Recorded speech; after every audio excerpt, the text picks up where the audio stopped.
च्या सामर्थ्याविषयी शंका असेल तर ती पूर्णपणे नष्ट करणार. आपले म्हणून ज्यांना वाटायचे त्यांना ते आधार वाटायचे. आपले म्हणजे अनुभवी कार्यकर्ते तर नाही म्हणत, पण लहान बाल स्वयंसेवक आहे, हे आपले अधिकारी आहेत असं म्हटल्यावर त्याला वाटायचं की आपण सुरक्षित आहोत आणि संघही सुरक्षित आहे.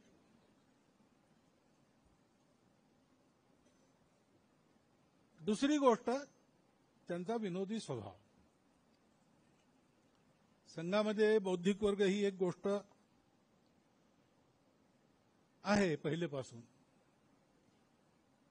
विशेषतः संघ शिक्षा वर्गामध्ये वगैरे स्वयंसेवक खूप थकतात.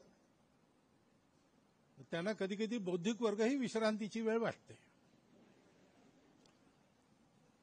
परंतु मोरोपंतांच्या बौद्धिक वर्गात असं कधी झालं नाही. शिस्तीत असतो बौद्धिक वर्ग, सगळे बसले असतात, रांगेत असतात, सम्यक सरळ रांग असते.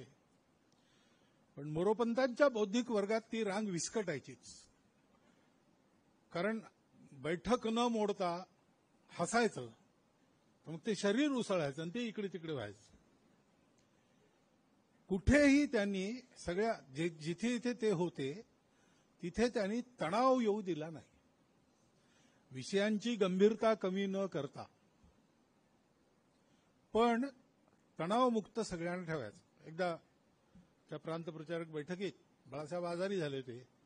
त्या वर्षी त्यांचा बौद्धिक या वर्गांमध्ये प्रवास होणार नाही असं सांगितलं.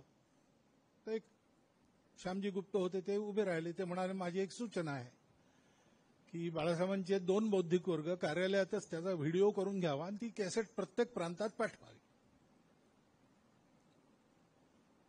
तो बाळासाहेब एकदम म्हणाले, ए देखो, ये वीडियो टेप वगैरह जब तक मैं हूं तब तक नहीं चलेगा. बात का सरसंघ चालक जो करेगा करने दो. आता बात का सरसंघ चालक असं तब्येत बरी नसताना बाळासाहेब म्हणाले तर सगळेच एकदम गंभीर झाले. काही लोकांच्या डोळ्यात पाणी सुद्धा आलं.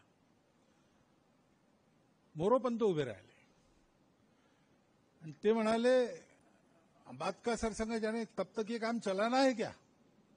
डॉक्टर साहब गए, गुरुजी गए, आप है तब तक पूरा करना है कि बाद में भी चलाना है? सगळे लोक एकदम हसले.